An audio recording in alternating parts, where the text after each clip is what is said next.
নমস্কার বন্ধুরা, আমি শঙ্কর মিত্র।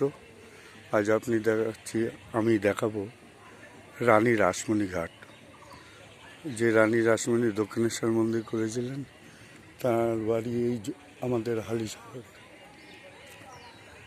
এখান থেকে উনি কোন ঘাটে চান করতেন সেটা আপনাদের দেখাবো। তার আগে দেখুন আমাদের দেবদেবীর কী অবস্থা, কীভাবে পড়ে রয়েছে এখানে।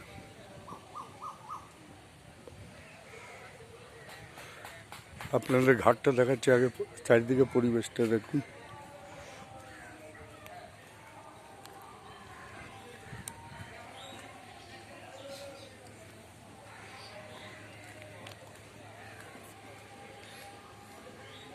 এটা গঙ্গা, ও পারটা হুগলি, আর এটা নদিয়া। আপনারা গঙ্গা দেখতে পাচ্ছেন।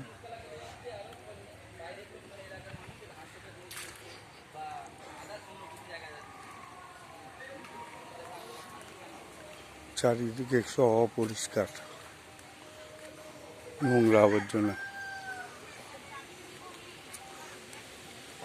এই যে ঘাটটা, এই ঘাটেই উনি বলে চান করতেন, প্রচলিত আছে।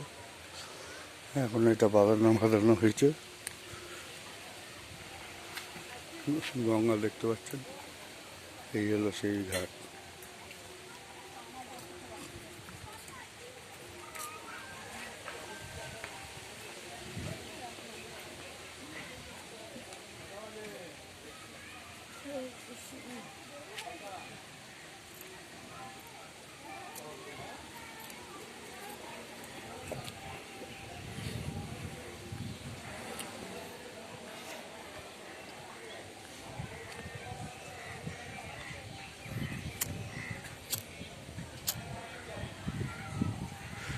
চারিদিকের পরিবেশটা দেখুন,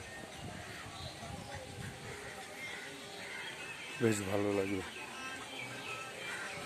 বিকেলের দিকে, সন্ধ্যের দিকে আরো লোকের সমাগম হয় এখানে।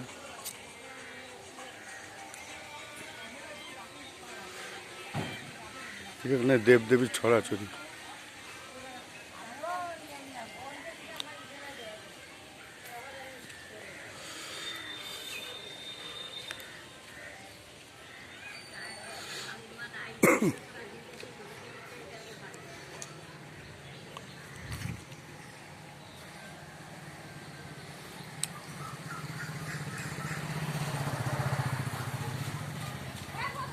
এটি ইনার সমাধি ক্ষেত্র।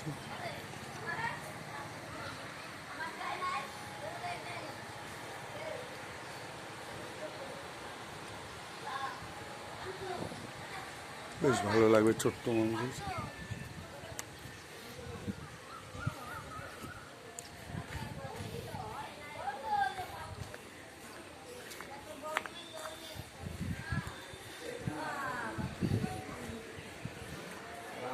এটা একটা শিব মন্দির। ওং নমঃ শিবায়, ওং নমঃ শিবায়। ছোট্টর মধ্যে ভালো লাগবে বেশ, তারকেশ্বরের প্যাটার্নে করা।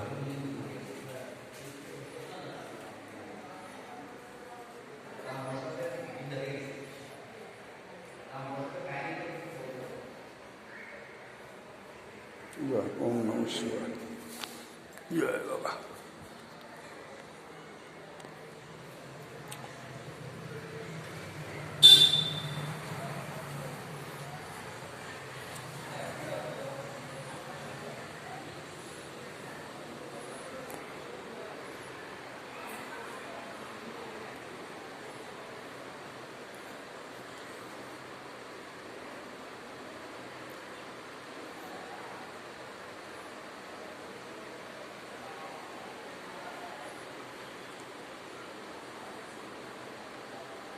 খুবই সুন্দর সাজানো মন্দির।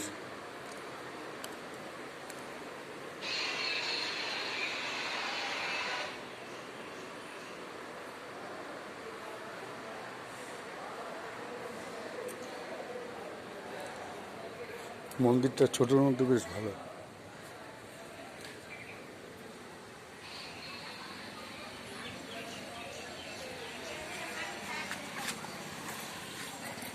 চারদিকে পরিবেশটা দেখুন।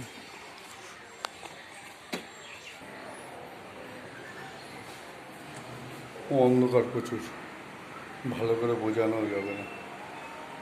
মা কালীর প্রতিচ্ছবি দেওয়া।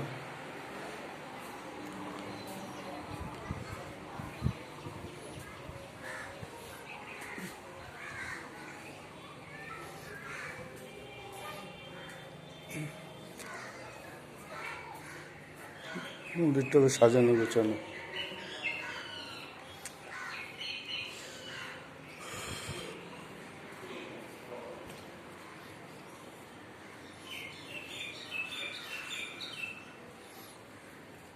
সব গাছে কাঁঠাল হয়ে রয়েছে।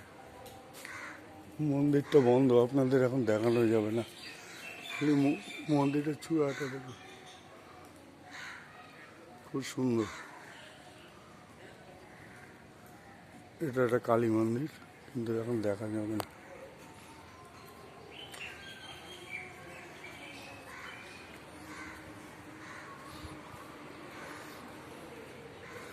পরিবেশটা খুবই সুন্দর, ভালো। এবার যদি আপনাদের ভালো লাগে একটু কমেন্ট করুন। আপনারা আমার দোষ গুণটা ধরাচ্ছে না যে আমি একটু ভালোভাবে এগোবো, দোষ গুণটা শুধরে নেব। চারিদিকটা দেখুন কি সুন্দর। বিকেলে এখানে প্রচুর লোকের সমাগম হয়।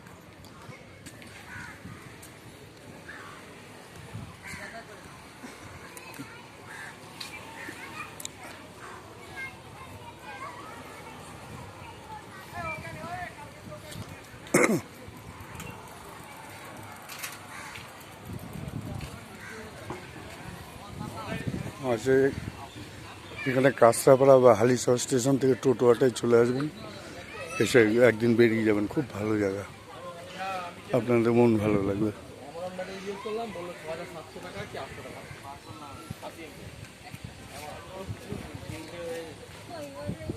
ঠিক আছে বন্ধুরা, রাখছি। লাইক শেয়ার কমেন্ট করবেন।